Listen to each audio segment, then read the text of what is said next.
Under ledning av biskop Manfred Björkqvist så samlade man in 200 000 kronor och för de pengarna köpte man Graninge. Och Graninge invigdes som stiftsgård den 16 juni 1946. Här byggde man också Graninge kyrka 1960. I nästan 70 år så bedrevs här en viktig och omtyckt verksamhet. Stiftsgården drogs på slutet av ekonomiska problem och 2011 så beslöt de förtroendevalda att Graninge skulle avyttras.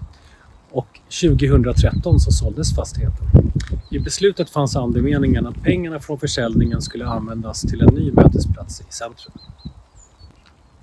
Fastigheten Atlas 6 som har innergård och inrymmer en förskola såldes även den 2015. Tanken var då i förhandlingar med Stockholms stad att få köpa en fastighet vid Klara kyrka och att projektet som då hette Mötesplats Stockholm skulle uppfylla sina mål. Men köpet blev aldrig av med Stockholms stad utan pengarna sattes på börsen för att växa. Och andemeningen var än en gång att det skulle användas till en mötesplats i centrum.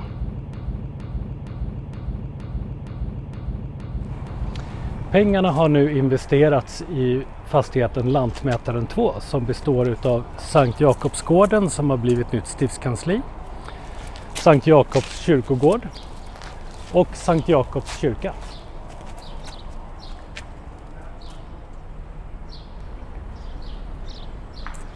Så vad ska vi då göra med kyrkan?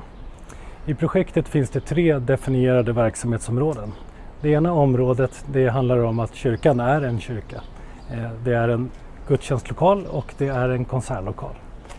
Det är ett verksamhetsområde som handlar om möten och att förverkliga stiftsgården Sankt Jakobs kyrka, alltså det som Graninge var tidigare. Och det sista är tillgängliggörandet av kulturarvet. Att Sankt Jakobs kyrka blir en plats för turister med utställningar om Svenska kyrkan och om kristen tro och det kulturarv som finns här inne i kyrkan.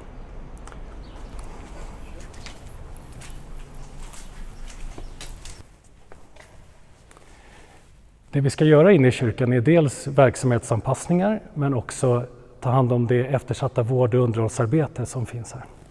Vi kommer bland annat att tömma kyrkan helt och hållet, lyfta upp de linoleummattor och trägolv som finns i kyrkan för att sedan byta ut de installationer som finns under. Det handlar till exempel om värmesystem, avlopp och så vidare.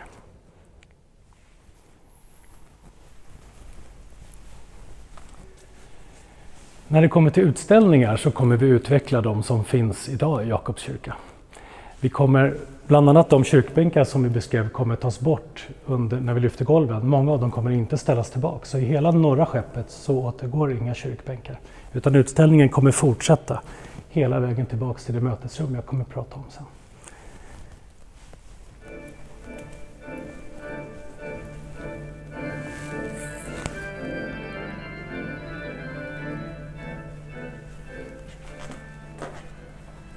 Sankt Jakobs kyrka har en lång tradition av kör- och orgelmusik.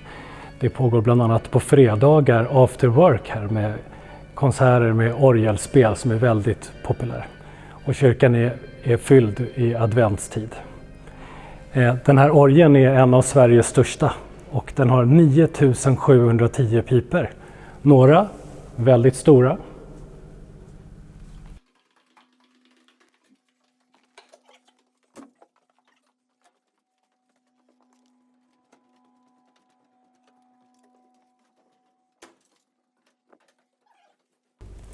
Och några väldigt små.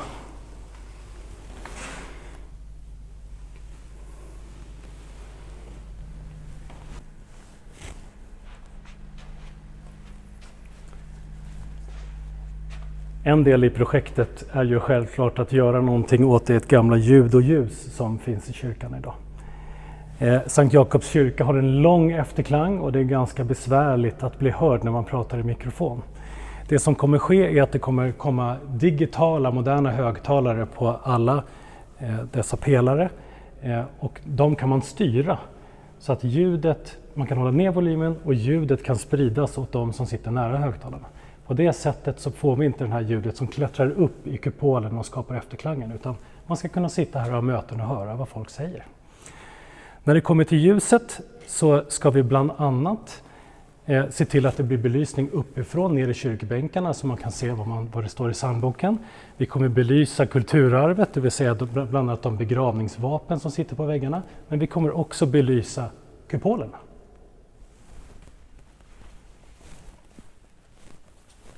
Både i det norra och det södra skeppet kommer vi längst bak i kyrkan bygga 2 mötesrum med modern teknik och där man kan genomföra möten samtidigt som det pågår annan verksamhet här ute i kyrkan.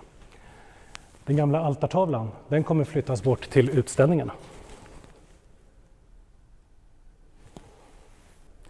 Storkyrkan är ju ett av Sveriges mest besökta turistmål och vi tänker att Sankt Jakobs kyrka också är väldigt eftertraktad. Vi märker det på alla turister som är här och drar i dörrarna året runt, hela tiden. Vår tanke är att dopkapellet är en ganska naturlig plats för allmänheten och turisterna att komma in, en plats för bön och eftertanke, mitt i det pulserande Kungsträdgården.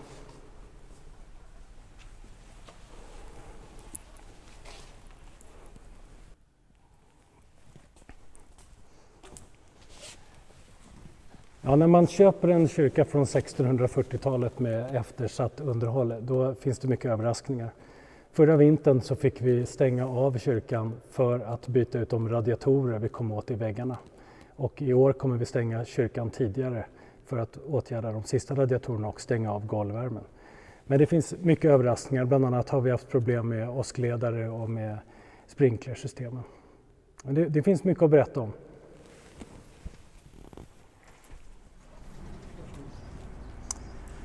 Tidsplanen är nu att stänga kyrkan 1 september i år och öppna igen till 1 advent 2025.